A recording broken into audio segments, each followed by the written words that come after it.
Into this battle of death and despair came the United States in the spring of 1917.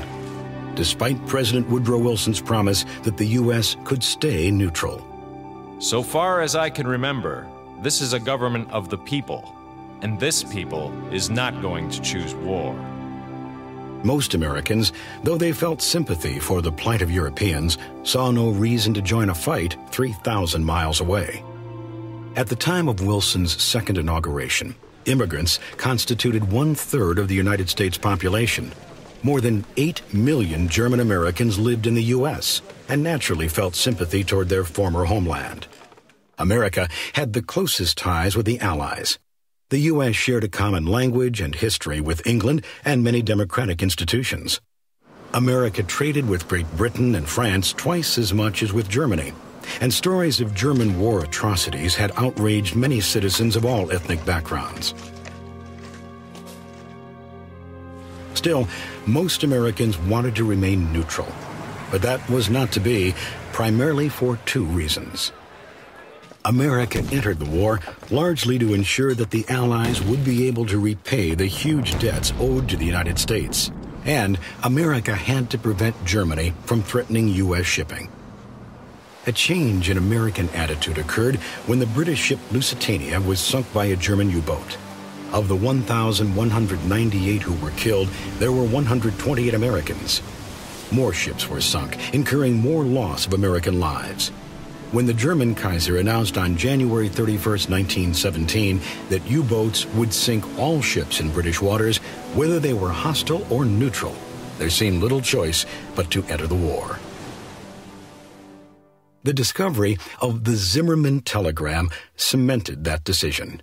It was a coded note from German Foreign Minister Arthur Zimmermann to the German minister in Mexico, promising U.S. territory to Mexico in return for joining the German cause.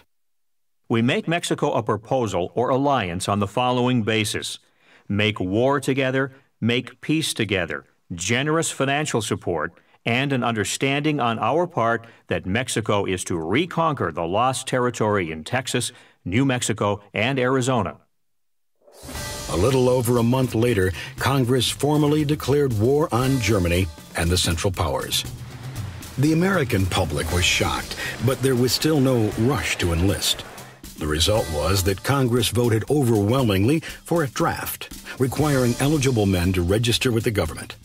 Of the 24 million who signed up, 3 million were chosen by lottery to serve. Women were not drafted, and the Army would not even let them enlist.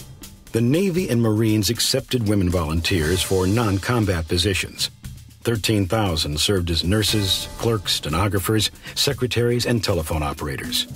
Women could become Army nurses, but they did not receive the benefits, equal pay, or military rank of Army men. The number of African Americans who served in World War I was double their proportion in the general population.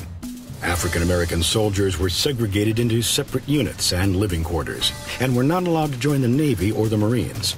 For the first time in history, some African Americans were trained to be Army officers, though they were only allowed to be in charge of African American troops. The renowned all-African American 369th Infantry Regiment, dubbed the Harlem Hellfighters, saw more continuous duty on the front lines than any other American regiment. 2 of the 369th soldiers were the first Americans ever to receive the French military honor, the Cross of War.